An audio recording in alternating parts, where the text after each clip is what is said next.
You're listening to an Airwave Media Podcast.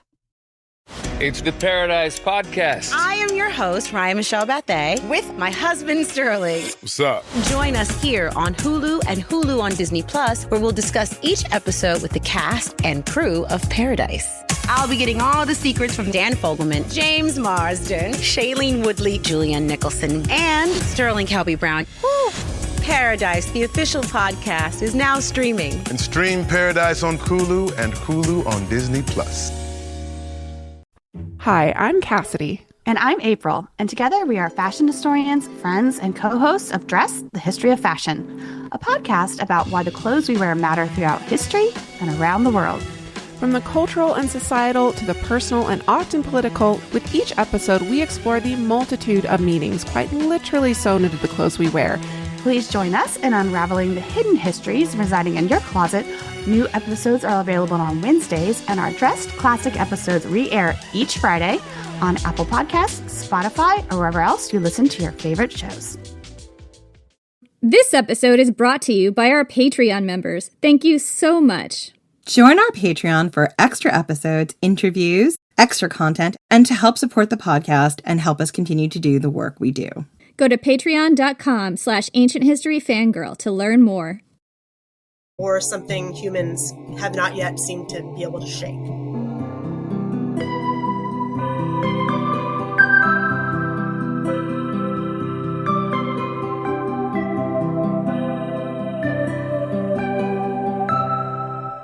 I'm Jenny Williamson. And I'm Jen McMenemy. And this is Ancient History Fangirl. We are delighted to welcome A.D. Rhine to the podcast today.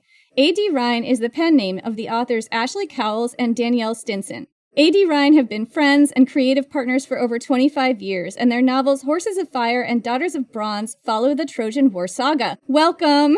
Thanks so much for having us. We're glad to be here. We're delighted to be here.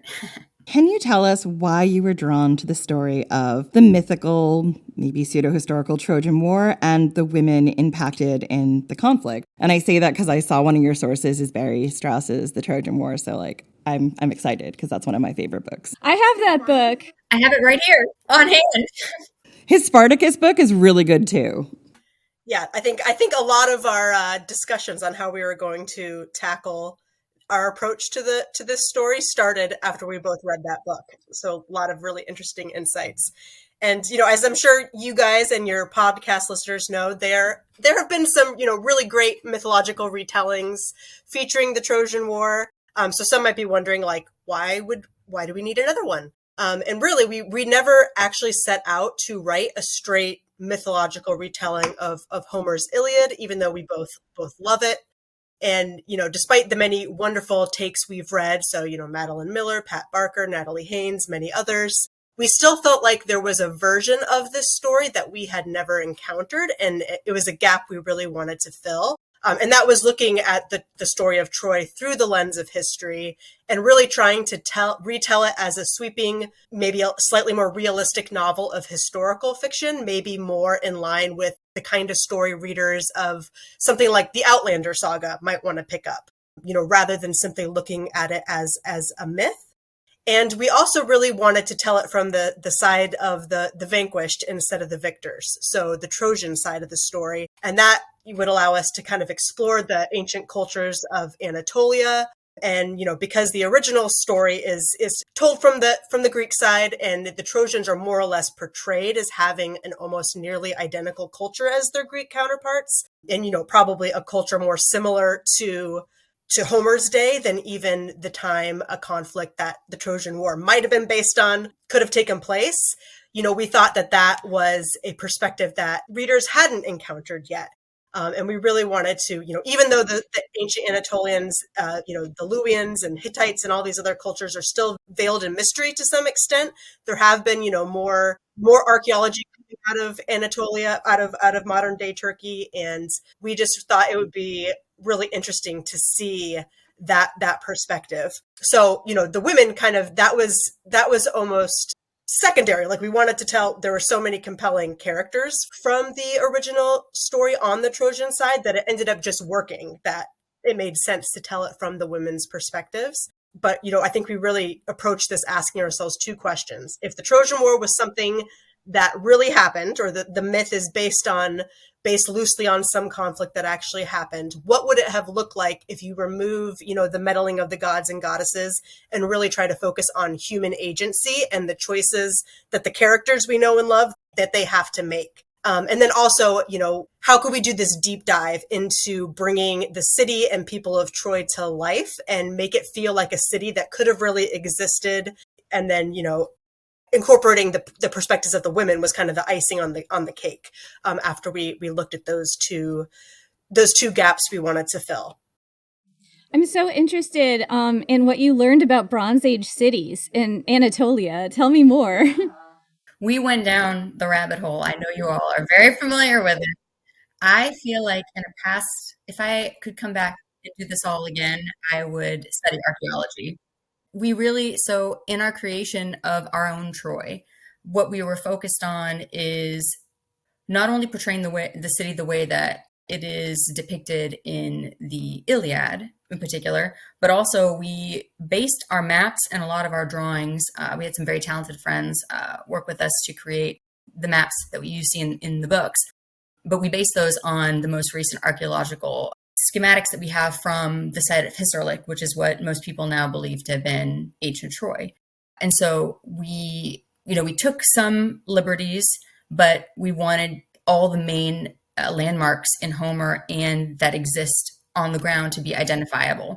And so that's really what we did. And maybe there are a few people out there that will know and appreciate that. And we did it for you guys because most people, you'll see a map, but to us, it was important to kind of show both how the city would have looked different than a Greek city at that time. It was a Hittite city or a Luwian city. It was an Anatolian city. It had a citadel, an upper city, and a lower city. And it's really interesting to me. One of the most fascinating things through the course of our research is how we have this relationship with the Iliad and with Homer, where he goes in and out of fashion. Like he's either telling an accurate depiction, we taking him at his word, or it's all myth and all fantasy. So in the ancient times, people like Alexander the Great, the Romans, all of them basically just took for granted that this was Troy, this was the site of the city. They came, they paid homage, and then we got away from that in recent centuries, where people just began to think of it as a myth.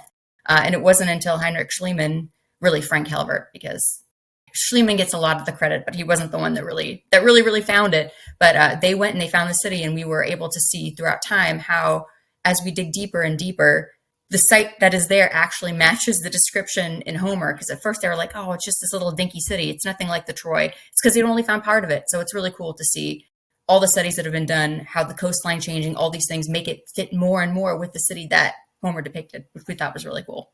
What research did you use to create the characters of Andromache, Rhea, Helen, and Cassandra? Yeah, there was a lot. So we actually had the most amazing and smart answer to your first question, but I will chime in with my version, which is we had a few axes to grind when we were writing this book, and they really came down to the depiction of some of the characters that we found to be the most compelling, that had the fewest number of lines, but we felt like had the most impactful stories.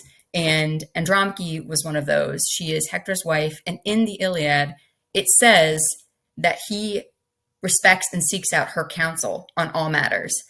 That is not a light thing for Homer to throw in there, 400 years after the fact. And it's, as a Greek who, women had a very different role in classical Greece. They were much more restricted and restrained in what they could do. And yet this line worked its way in. We thought that has got to be important. And so as we dug in, we really looked at the cultures that existed in Anatolia at that time, the Hittites, who were, a lost civilization until the turn of the last century. We didn't even know that they existed, and they were one of the reigning powers there. Their queens, such as Puddaheppa, who we really use as a template for Andromache, wielded tremendous amounts of power. Puddaheppa's seal is on the very first peace treaty that we have in history. They reorganized pantheons. They conversed in letters, the Amarna letters with, Ramsey. There were so many ways that these women exerted power, oftentimes, even after the men were not in the picture. So we based it on that a little bit for her. And also the Scythian women. We know you guys love The Amazons by Adrienne Mayer. That book, it just, women have always been present in war. They've always been fighting it, surviving it. And, the archaeology proves it for those who care to look. And so that was important to us. And then for Helen, it's too easy to blame her. She's such an easy person to hate. And it's like, when really in history has a war been fought because a woman is just that beautiful? Whenever I say this, Jen vociferously objects because she's like, well, what about Aphrodite casting a spell on Helen? But to me, when I read the Iliad, it's a book about a woman actually choosing who she wants to sleep with as opposed to having that dictated to her and that blowing up the whole society. Like, that's what I see in it. I'm not disagreeing. And that's one version that is there. Or it'd also be like a woman taken against her will, which also happened with startling frequency. There's just so many ways to view it, as opposed to just it is her beauty that is at fault, but it could be so many other geopolitical factors. So anyways, all of this, there's so many different things that we put in, but in particular, Rhea, who is a character that we didn't really make up. She is the servant in the farewell scene between Andromache and Hector, who is never given a name but is holding their child. And so particularly when we saw her, it wasn't even just the history that we saw or different cultures that we saw, but we really saw ourselves as the daughters, wives, and sisters of soldiers. And we said, this is a war story. These women, like, these scenes hit. It doesn't matter when you were born, when, like, they hit 2,000 years later as hard as they hit, 3,000 years later as hard as they, I'm sure, hit then. It's because the emotions in them and the experiences are timeless. And that is what we really wanted to bring, is an authenticity that our own friendship experiences within the military culture, we felt like we could bring it that was unique to us. One of the interesting things, too, is for as problematic as some of Homer is, you do see that line about Andromache, and then you do have Penelope in the Odyssey, who's kind of also performing a very similar role, right? And because she's Spartan, that's potentially a role that Spartan women were given more than anything else, which is while their men were away, it fell to them to really rule their countries and their territories. Like, we've seen that a few times in history. There's some really great stories about, there's a Spartan grandma who essentially encourages everyone in the city to repel back some attackers. I think a lot of times we always think of like women who are at home as having this very domestic role. And I do think that it went beyond that in the Bronze Age and in the modern age. Yeah, and that was, one, as Danielle was saying, in our how we became friends and just growing up in a military community, that was something we saw. Our moms weren't the ones going off to conflict. They were with us, and we saw the way women came. But there were women there doing it, just not our moms. Absolutely. And women should be doing it. They have throughout all of history. Yes. And just in our particular instance, what we saw, we saw women behind the scenes when your entire base empties of soldiers. And we saw how our, the women that were in our lives came together, and they were doing things. Like, there was a lot happening. There were changes being made. There were people being impacted, but it's not what's going to make the headlines. It's not what's going to be necessarily seen by the wider world.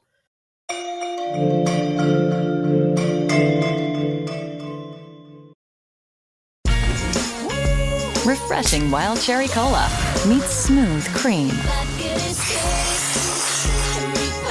The treat you deserve. Pepsi Wild Cherry and Cream. Treat yourself. LinkedIn is pretty great at a lot of things, like helping you tap into the latest trends and insights in your field. We cannot stop your coworker from tapping her pencil. LinkedIn can help you find new jobs that align with your career goals. We cannot help you find the source of that weird smell in the office fridge. Ew. And while we can't stop your coworkers from bringing their hobbies into the office, LinkedIn can help you bring your career to the next level. LinkedIn is the network that works for you. This episode is brought to you by Redfin. You're listening to a podcast, which means you're probably multitasking. Maybe even scrolling home listings on Redfin, saving homes without expecting to get them. But Redfin isn't just built for endless browsing. It's built to help you find and own a home. With agents who close twice as many deals, when you find the one, you've got a real shot at getting it. Get started at redfin.com. Own the dream. So I guess, I know we addressed this a little bit, but like you said, this story has been retold a lot. throughout the generations. And what is it that resonates with you about it thousands of years later that makes you want to retell this story as opposed to something else that's from a similar time period? Yeah, I mean, I think that's what great myths do, right? Like they are these timeless stories that basically just speak to the most fundamental questions about what it means to be human. And we just keep coming back to them generation after generation with new concerns or wanting to think about the story from a different angle. And so because of that, I don't think we'll ever exhaust them. The story of Troy in particular is such a huge story. And there are even, multiple versions in the ancient sources. Even just looking, at some of the warriors on both sides of the conflict, there were lesser known figures who don't get as much screen time in the modern retellings, like kind of people beyond Achilles, Odysseus that we wanted to bring to life. So Ajax the Great plays a big role in our version, Sarpedon the Lycian, which was really interesting to explore all the allies who come to support Troy from all these different lands. Like that was a really interesting aspect that we wanted to focus on. And we thought that made the Trojan side unique. But, at its core, I think if Troy is the ultimate war story, unfortunately, we can see in our own day that war is something humans have not yet seemed to be able to shake. And so, as we are writing this, we're seeing images in the news of conflicts happening, whether Ukraine, Israel, Palestine, Afghanistan, like we're seeing these images and just writing this story and being like, this is still 100% relevant. It is still has things to say to us today and probably will as long as humans, resort to violence and conflict, unfortunately. But, even I taught at a community college for a few years and had quite a few of my students were veterans. And one of the things that got me thinking about the Iliad again at that time was the work of a psychologist named Jonathan Shea. He actually used the epics, Odyssey and the Iliad, in his therapy groups with Vietnam veterans to help them process their experiences.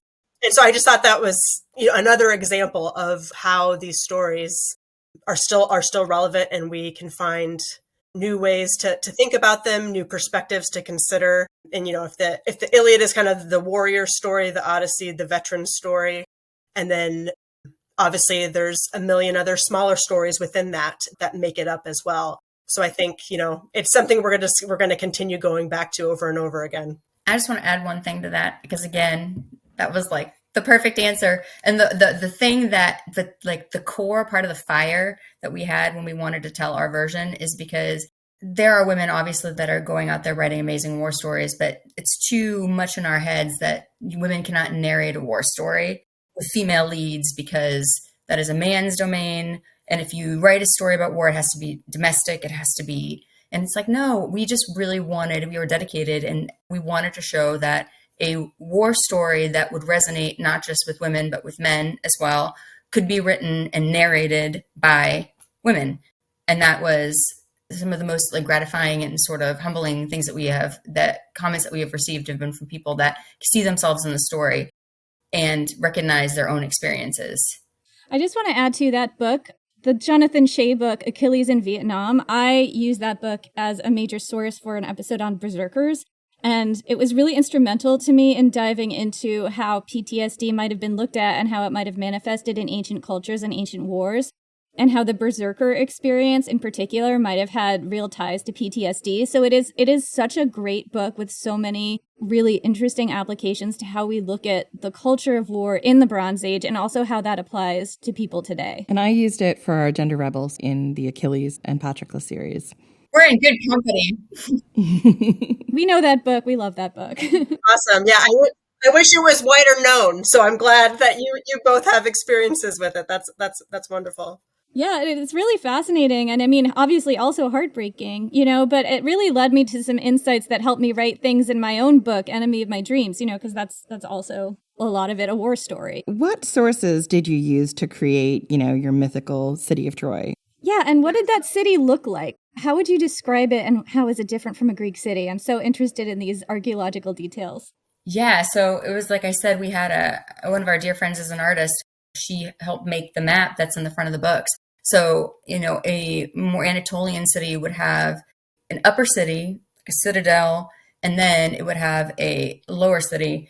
And really, it's very cool because there are so many different ways in which that checks out with what you can see these fragments in Homer that were, again, Homer wrote these things down, if we believe there was a Homer, 400 years after the events of Troy had actually occurred. But the startling thing is the people's entire lives were dedicated to just preserving these memories and passing down these epics. And we don't have, I don't think, enough appreciation for how amazing and how accurate that was. So we have these different lines that line up. A certain wall was weak. It turns out that wall is also weak in the archaeology. Like, so cool. So really, it's a city on multiple levels. And it allowed for trade and commerce to happen, which was necessary because it wasn't just the elites living there. It was people of all different groups. And because of the strategic position of Hisarlik or Troy, it controlled the access to the Dardanelles, which was the main trading route. So any city that was poised there is going to have access to incredible rich trade, which is yet another reason why the Achaeans, Mycenaeans would have wanted to take it over, beyond just whose wife, there were many geopolitical, strategic, economic reasons why that was prime territory. But yeah, we relied on all the different versions. One of my favorite books, honestly, on the subject, it's an old one now, but it really just fired up my love, was Celebrating Homer's Landscapes, Troy and Ithaca Revisited by J.V. Luce, or Luz, I don't know. Honestly, this book is filled with so much passion. You can just tell how much he loved it and how he went in and showed how accurate Homer actually was in his, the detail that he provided of these sites. I was just captured by his passion for it, which made me passionate about it. And so that was sort of what we tried to bring to the book.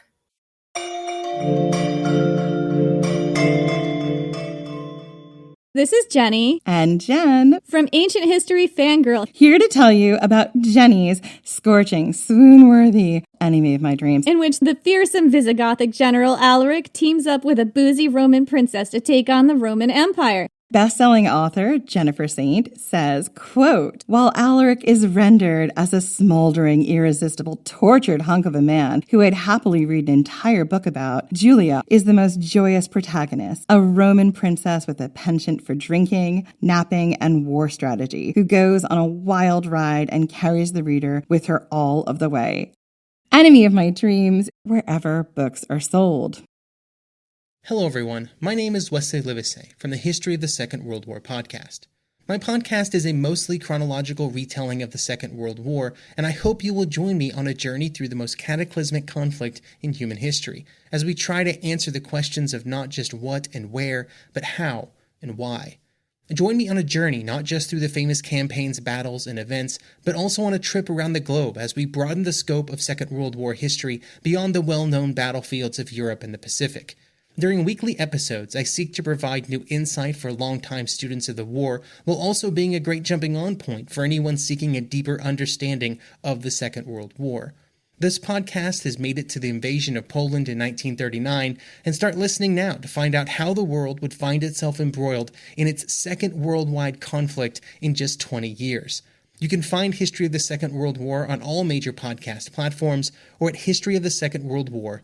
No one hates history, they just haven't found the right teacher yet. Or in this case, a nerdy best friend who loves to tell you all about world history, women's history, and weird history. Hi, I'm TK, the creator of For the Love of History podcast, a place for people who want to learn more but don't know where to start, and history lovers who want to break from the mainstream. From rat trials to warrior women, we cover topics from every country and era. Whether you're a history expert or just starting out, there's a place for you here in the Time Machine. So join me every Friday on your favorite podcast platform and YouTube for a brand new topic. See you there. Bye. Calling all kids in the car. Brittany and Meredith here from the chart-topping Family Road Trip Trivia podcast. Are you dreading another silent car ride with the fam? We've got the cure. 3 rounds of fresh trivia every single week. Movies, music, even science and Disney. We've got something for every trivia buff in the car. No more crickets chirping on those long journeys. The Family Road Trip Trivia podcast is your secret weapon for connecting and laughing with kids of all ages. Teens, toddlers, adults, it doesn't matter. Spark their curiosity and challenge their brains with every episode. New episodes drop weekly wherever you get your podcasts. Search for the Family Road Trip Trivia podcast and turn those car rides into epic adventures. So let's talk about martial women of the Bronze Age. Which ancient cultures did you research to create your martial women in the story? So I'll speak to the Hittites, which we've already mentioned. As we said, their women held tremendous amounts of power, but also it's sort of who the Trojans are is a question that does not have at this point a very good answer.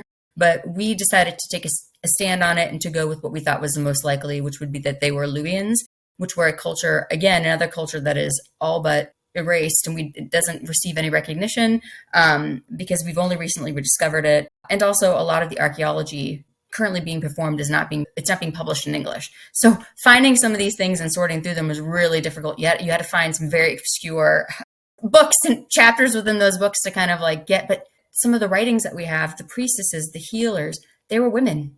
Like we have words from women from these societies and they had power. And so it wasn't just the martial women that we were interested in, even though the Scythians, and Ashlee will talk maybe a little bit about the Amazons, but they had all these different types of agency and power within these societies. It's like when we look back, it's like all the past women were, they had no rights. It's like, no, there were different times. I mean, it wasn't great to be a woman in the Bronze Age. I don't think it was good to be anybody in the Bronze Age. But there are these examples that are pretty incredible to dig up and to see what they were actually doing, and then Ashlee, we loved that book, The Amazons. We researched the Scythians and well, that is probably where we took some liberties maybe with the Andromache that people know from the myth, because of that line about Hector listening to her counsel. That just got our imagination going, and we're like, well, what was her background? Like, what would have led to this? And so we do have her, being Amazon trained. We kind of took the Andromache Amazon and the Trojan princess Andromache and fused them together, which, some readers have loved, some struggle with a little bit. But, we wanted to kind of explain that line from the Iliad and maybe explain why she would be counseling Hector. And maybe she has, some experience with military strategy. But then when she's in Troy, that isn't something she's able to act out because of her role in the city as Hector's wife. But we still wanted to kind of show how she could use that training, that background, and the mind of a military strategist to impact what's going on behind the scenes and what Hector's actually doing. So yeah, that is where we took some liberties, but we tried to root it in, like Danielle said, with Queen Puduhepa, like powerful women of ancient Anatolia and the Near East as our models, to try to explain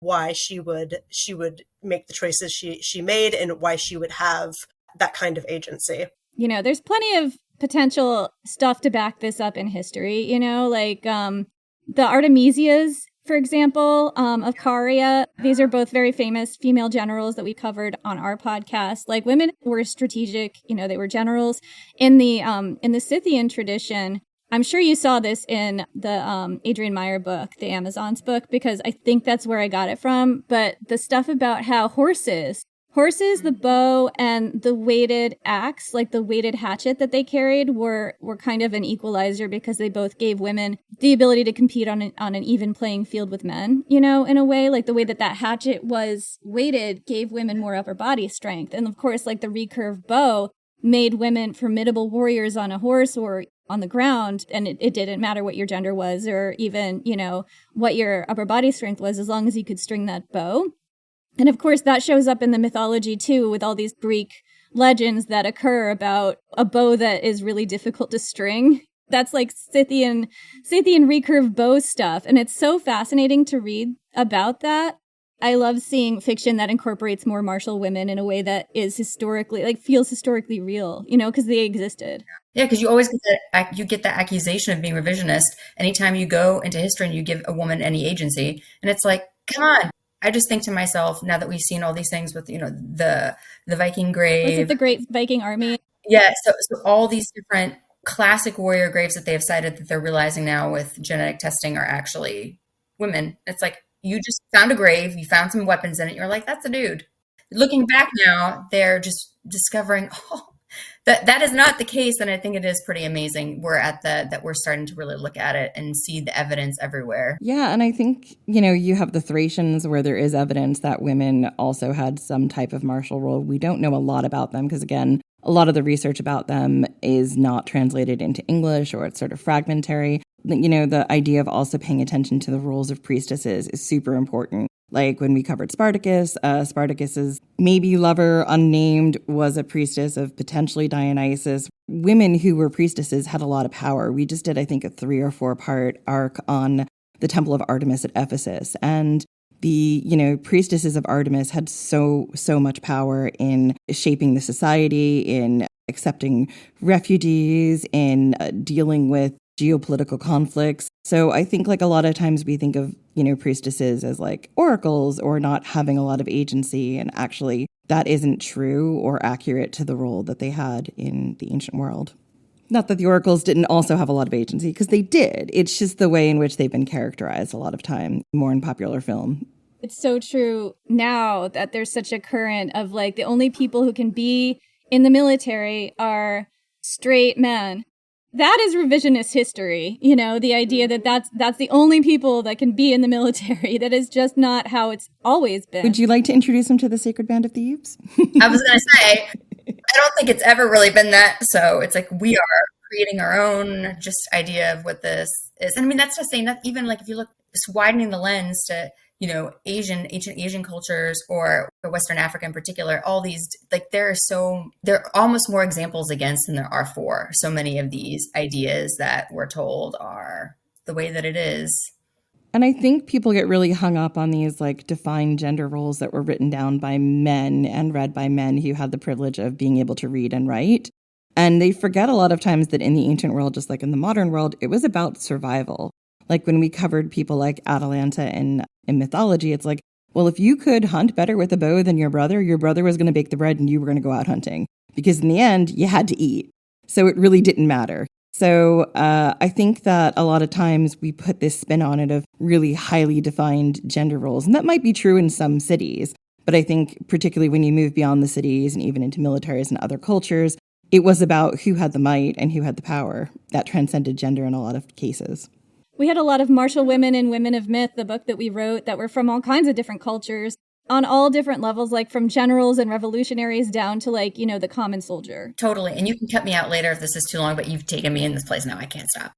My top has been spun because even like the earliest human societies that we have, we believe now we're egalitarian because everybody has to pull their weight and it's whoever can do the job and get it done. And it's not until you have the more quote unquote advanced societies and so that we start to have some of these ideas, and it's all about power dynamics and people, shoring up their power base. And I mean, the idea that this is what it has to be like and it's natural a certain way or not is not.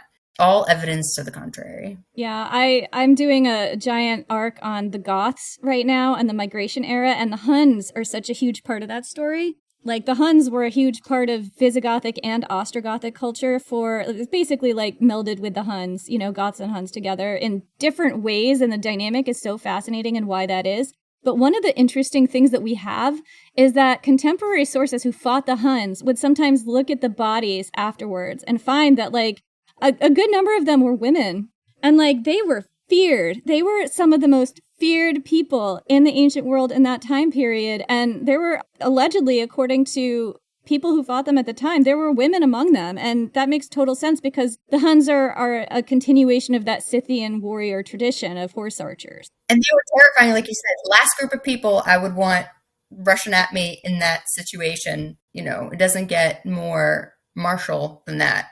Oh, yeah. And I just think, like you said, it gets really lost. And I always think it's important to interrogate the sources and the stories that they want to keep promoting. Because a lot of times, number one, the audience who could read and carry these stories down would not be people who had less money, people who were illiterate, people who were potentially women. And, there was a societal, like when we did our Gender Rebels in Greece and Rome series, like you can really see the patriarchy and the sort of more modern society being built on the legends they choose to tell and how the stories come down to us and the stuff that's missing out of those stories, particularly in stories of goddesses where you're just like, well, wait a second. Why would this goddess do this or that if we're told this? In a nutshell, that is it. And I don't think it's revisionist. And I feel the same way you do. I feel get very angry when I hear people being like, it's revisionist to say this. It's like, well, actually, it's genetically proven that this person was a woman and they were buried here. Therefore, they probably did this, and this, or this is the battlefield. And they're buried with their sword and their bows. So we know that they were fighting. You can't automatically assume something anymore because we are able to test the genetics and actually put those assumptions to paper and find out that maybe we had it wrong. Absolutely. Sorry, that's my soapbox. I'm going to climb down. No, I love it. Yes, you all. They've done a lot of research where I am, and I say this all the time on the podcast, about pirates and about how a lot of queer people were pirates, and you see a lot of same-sex relationships in pirate lore and in the documents that they carried down, where they would change, like, an Anne would become an Andrew, but they'd keep the same last name, and they would marry a Margaret. And everyone knew that they were actually, two women getting married, and they had written their wedding documents and their wills in this way so that they could leave their property to each other. And, it's unraveling a whole entire history that we didn't know was there, that was hidden right in plain sight. And I think that a lot of people struggle with understanding that people have always been here, they've always had these lives, and they've had to do a lot of gymnastics to exist. And now we're able to uncover those stories because we know where to look and bring them to light. Wow, that's pretty amazing. No, that's amazing. Sorry, I gotta get off the soapbox. Well, and that way, isn't all history just myth? Somebody has written down to teach us a specific lesson. More evidence, more sources, more of it all. And more, we're going to learn more and more because we're just starting to scratch the surface of all of this. Yeah.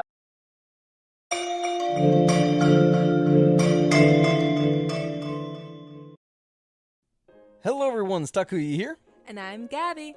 And we are the hosts of History of Everything, a podcast which you can probably guess by the name is, it's about everything. Do you want to know why people thought potatoes were evil and would give you syphilis? Are you curious about all the stories of the terrible and stupid ways that people have kicked the bucket over the years? Do you want to hear tales about all of the different badasses of history and the lives that they had brought to life? Well, if so, then look no further. History of Everything is just the right podcast for you. It's available on Spotify, Pandora, and anywhere else that you get your podcast from. Join us for some fun and just see how weird and wacky history can be.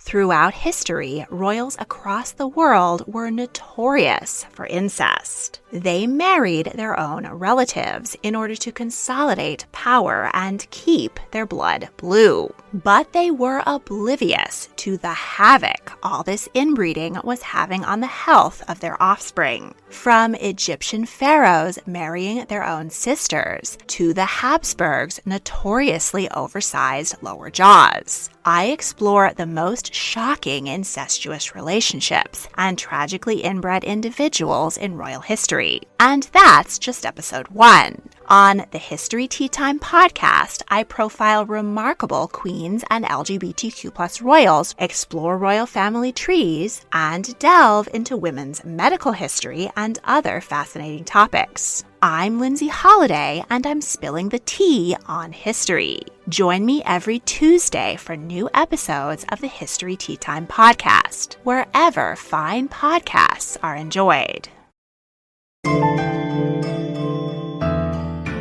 This is a question for each of you individually. The thing about the Huns, that's just a thing, one of many, but one example of just a thing from my research that I carry with me, that I can't unsee now.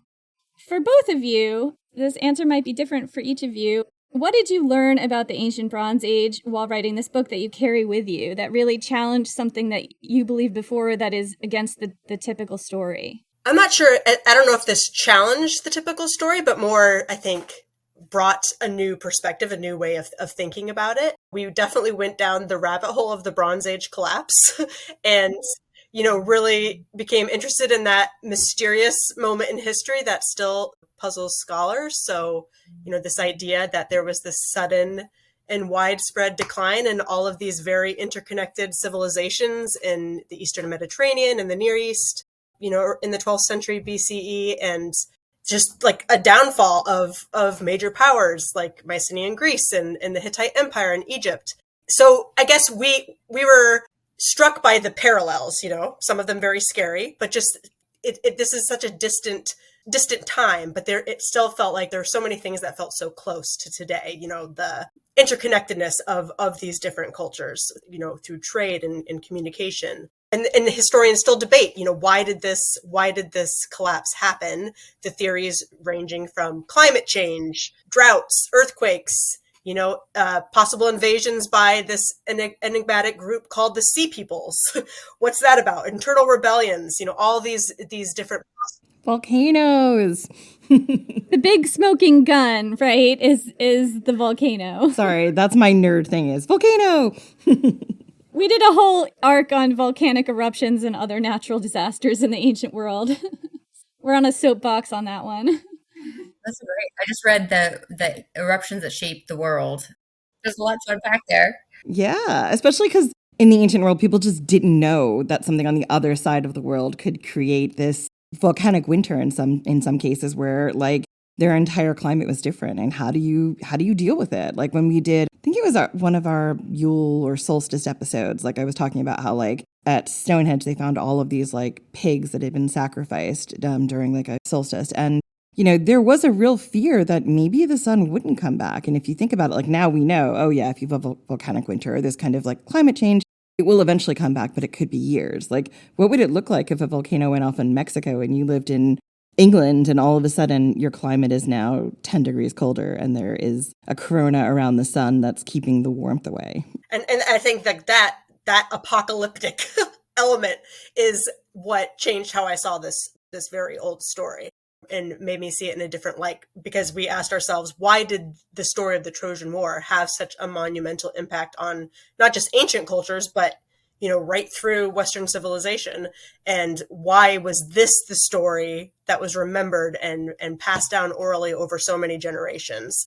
So this idea that maybe, it was symbolic, it was a microcosm of a much greater calamity. And it's not just about the sacking of a single city, but it's potentially symbolic of a larger collapse. Like that was interesting to play with and to think about as we're writing the story of the fall of Troy, how to kind of bring in some of that feeling that these characters aren't just fighting to save their city, but this is not the end of something. It's the beginning of something.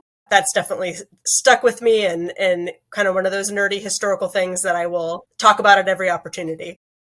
Yeah, definitely. What about you, Danielle? There are a couple things. I think we just touched on one of them already, how different the story becomes depending on the person that you ask, and how we do have a bias towards the Greeks. We have so much information from them. We love it. Herodotus, couldn't do without it. Thucydides, #1 fan. But there is an angle and a slant, and it creates, you're viewing it through a lens that you have to be aware of at all times, because there will be biases there against, nomadic societies or societies that don't, all these things that I now take much more into consideration. And that's sort of what we want. We have a lot of surprises. So we have the same, you'll recognize the events, but the reasons behind them. And we wanted to change all of that to show how the motivation and what is behind it can sometimes be the thing that is the most important. And so that was one thing. And then the other, really, honestly, Göbekli Tepe, I will be thinking about it to the end of time. The notion that some of the oldest structures are in Turkey, Anatolia, and how incredible it was that 5,000 to 7,000 years before Stonehenge, you had this incredible structure that was built before we even knew that societies could be agricultural and have the sort of time on their hands to endeavor something. It's just, to me, it was amazing. And I now look at when we started to dig the amount of ideas, innovations that originated in this part of the world that then travel far and wide, but that are traced back here, really made me amazed. So Jenny and I we collaborate all the time on the podcast, and we wrote a book together. Our book is Women of Myth. And I found it to be a really fun and sometimes frustrating process because we work very differently. We have a really easy way to split up the research we were doing and to work with each other. What was it like writing novels together? What was that process like for you both?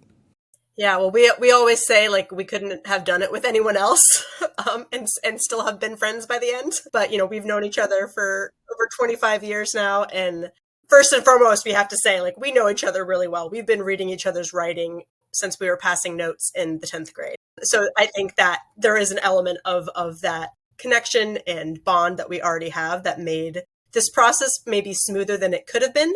Because I think, frustrating and fun is a great way to describe it. It is frustrating and fun, especially when you realize that your partner you're working on this big, important project with works so differently from you, and yet compliments what you do so, so well. And it's just like, yeah, I continually wake up going, wow, why does Jen still talk to me? Like, I don't know. Oh, same. Why do you still talk to me? I don't know why we still talk to each other. I genuinely don't.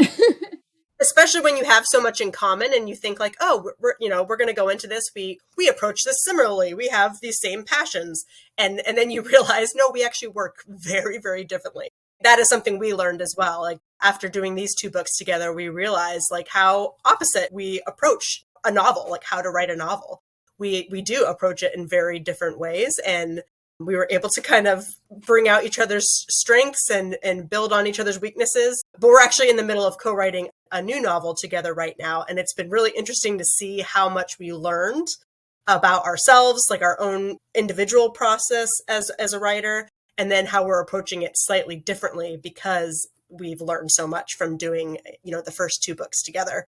So just as kind of a practical example, with Horses of Fire and Daughters of Bronze, we did very minimal plotting to start out with. We talked a lot, we brainstormed a lot, but we're like, we're following the basic structure of the Iliad. We know where this needs to go, is kind of how we approached it. But then when you're trying to weave 4 separate storylines in a way that feels super cohesive, and we wanted readers to assume that it was written by one author, because we just wanted it to feel that united in what it was saying and also in how it was written.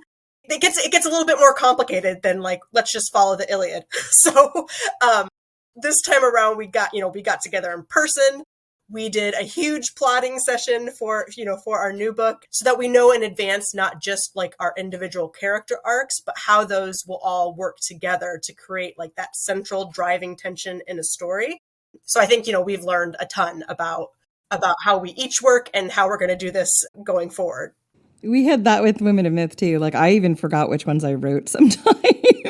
You can't tell. Like I've had people who know me really well go like, I bet I can pick out which one of those entries are yours. And I'm like, I bet you can't. And then they can't. Same. My mom's like, oh, I think you wrote this one. I was like, that's Jenny. And then she picked another one and she's like, oh, but this looks like, I'm like, no, that's still Jenny. Not to say that we didn't plot. We knew always what we were going to do. It was just like, oh, the details. It's like the devil is in the details, as they say.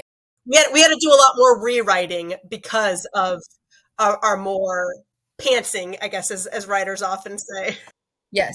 And it's like Ashlee is very like focused, and in her, I write it down once, and the way that it is, like it all is in that first draft, and it's a flood, and the magic is usually there in the first. If it's not there the first time, it's not going to be there. Ashlee layers and layers and layers and layers and layers. And so what we realized is timing. Like we needed the plan so that we could both do what we do the way that we do it best.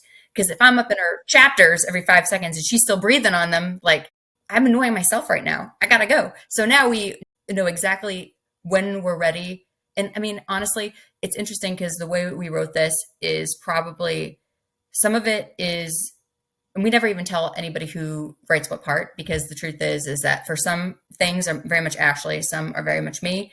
And there are chapters and places where our words are layered like bricks because we were literally on the same page. And I've never thought that level of cohesion was possible with another person. But like we said, we're more like sisters than friends at this point.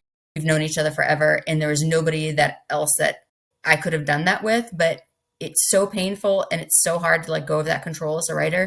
But if you do, the result is like the sum is so much greater than its parts.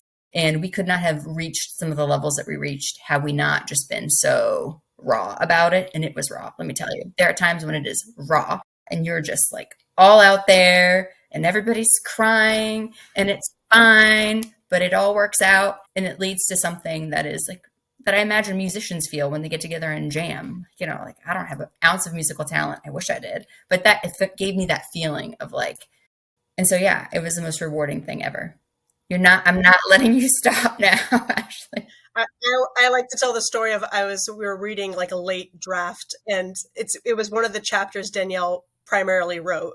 And I think I commented on a line and was like, this is one of my favorite lines. I love this in the whole book. And then she comments back, well, you wrote it. And I completely forgot, because that's by the end of it, it becomes one thing, one work. Yeah, it's good to know that you like your own writing so much. It's so easy to fall into that trap of like, God, everything I write is terrible. It's usually never that. I never feel that way. Like, oh, this line is great. If you don't feel that way at some points, I'm like, you're in a different process than I'm doing. It's just. Are you working on something else in the ancient world? Can you tell us about it? It is actually something different. We are never really expected to go to this place, but we are finding ourselves in the early Cold War. So quite a departure, but definitely kind of continuing that historical fiction told from the perspective of women and rooting it in, real historical events that women had a big impact on. So with a medieval twist. There is a medieval plot as well. So really, but we feel like the stamp of what we do is all over it.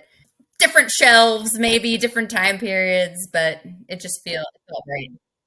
But we hope to return to the ancient world. Like we're all over the Aeneid one day. Like that's a story we still want to come back to at some point. So don't do my girl Dido dirty. That's all I'm going to say. We love her. We would never. Never. Dido would never. God.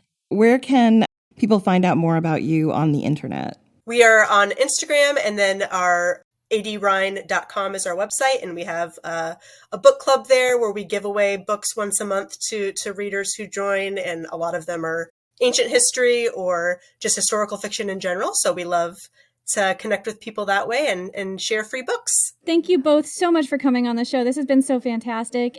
Thank you, Jen and Jenny. Thank you. That was great. And thank you all so much for listening, and we will see you whenever we see you next.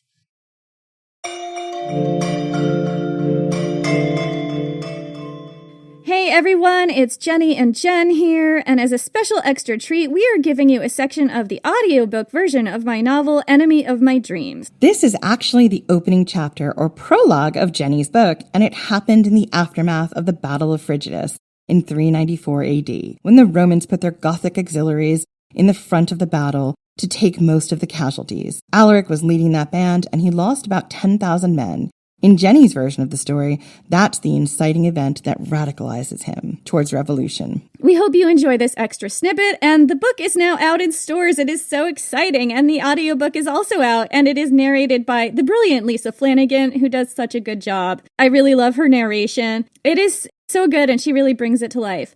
Pick it up wherever you get books or audiobooks. 3 days after the last battle ended, the mighty Bora still stalked the floodplain. It shrieked and murmured amongst the broken war machines and sent dust spirals walking amidst the dead. The men were saying it was the wind that won them this war, that the gods had sent it to drive the enemy's arrows back in their faces.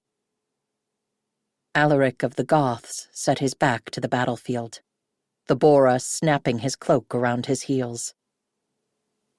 Someone should tell the gods then that the thrice-damned battle is over. Before him the usurper Eugenius knelt on the ground. Even kneeling, he was thin and stooped as an overtall reed. The wind filled the executioner's stained cloak like a tattered sail and snatched the words from the condemned man's mouth. 10,000 of his own dead to achieve this.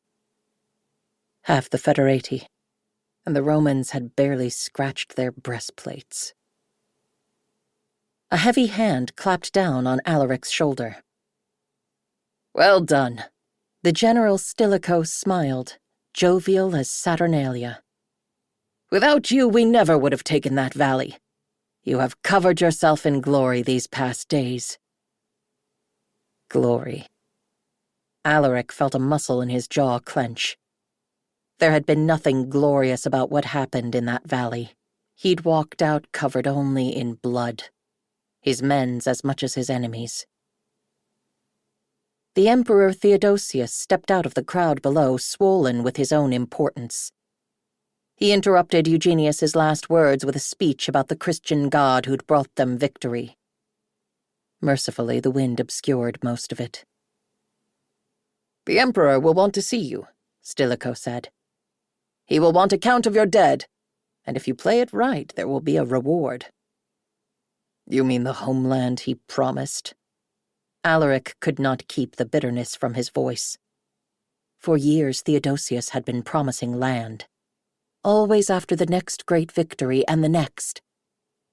His people were still landless and homeless, and now half of them were dead. If that was a coincidence, he'd eat his own boots. Must you do this every time? Stilicho let out an aggrieved sigh. The Emperor owes this victory to you, but you must be politic, Alaric. You stand to gain much, given time. Alaric shook his head grimly. If there was one thing his people did not have, it was time. He remembered the Huns sweeping down from the eastern hills, lines of homesteads burning. It was an old memory, one from his childhood, but it was still happening. Stilicho glanced at his battered, blood-stained cuirass and frowned. Be sure to clean yourself up first. Cut your hair, for God's sake. Try not to look so much like a barbarian. Down below, Theodosius had finished his talk of God. He gave an impassive nod to the executioner. The Bora stopped just as the axe fell. The imperial tent was full of rich fabrics and rare wood, all the comforts the emperor could not do without on campaign. Theodosius sat with his head bent over a solid oak desk, making scratch marks on a wax tablet, his scalp pink with sunburn.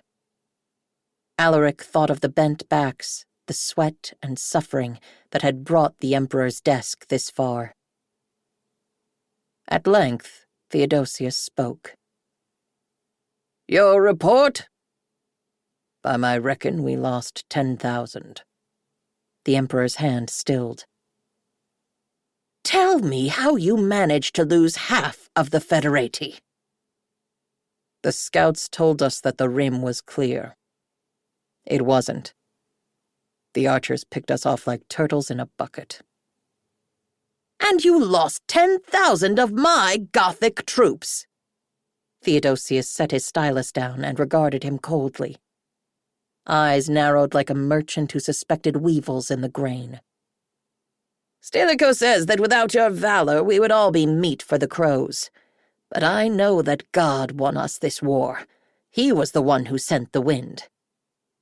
Emperor, with respect, Alaric said flatly, your God did not suffer and die to win you that valley. And it serves you to credit him, since he asks neither payment nor land in return. You have a lot of nerve, Theodosius frowned. Perhaps you do not realize you are speaking to your greatest ally, Alaric. I've defended you before the Senate, and you've done nothing to make my work easier. Your people are ungovernable. They pillage when they should be farming. I visit your camps to find women and children wandering about in a war zone. If I granted your people land now, how would I know they would farm it rather than simply using it as a base for plunder? They would not have to follow my army if they had land of their own. If the women and children had somewhere safe to go, I've offered to settle them in camps. Over his steaming corpse. People die like rats in those camps. How do you think it will look to the Senate if I settle 10,000 armed Goths in the Danube Valley so soon after Eugenius turned? If your people turned to pillaging honest Romans, I'd expect to be stoned in the streets. Theodosius paused to pour himself wine, offering none. Eugenius was part Frankish, you know. My people are Tervingi. That isn't even the same tribe. You know that, and I know that. But to the Senate and the people, you are all the same. Theodosius picked up his stylus and resumed his scratchings. You are dismissed. You will keep your current position, but only because the Federati are loyal to you. Be grateful for my generosity. Alaric felt his teeth clench, as if it were not abundantly clear how the Romans saw his people. Barbarians, all of them. The Romans could give them the trappings, but in the end, it was his people in the valley fighting more of his people and the Romans reaping the reward. Stilicho would want him to bow and scrape, to make a conciliatory gesture toward the Emperor's god.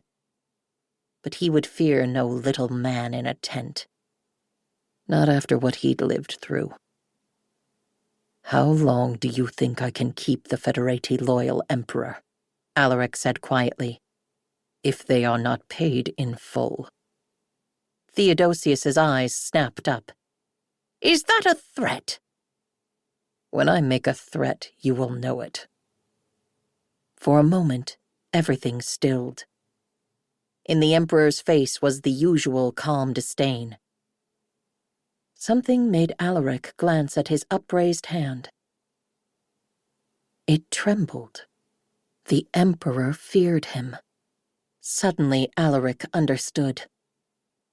Theodosius had known he would walk into a slaughter. And Stilicho had given the order. To thin out his numbers against future rebellion. They both thought he'd be next to turn. Deliberately, Theodosius put down his stylus. "You'll do well to remember whose camp you are in," he said evenly, "and whose guards are just outside. And you will do well to remember exactly who the Federati are loyal to." Alaric bared his teeth in an expression that was nothing like a smile. "Pay my men what you owe them, Emperor. Otherwise you had better pray to your god for another wind." Stilicho thought he would turn. It would be a shame to disappoint the great man.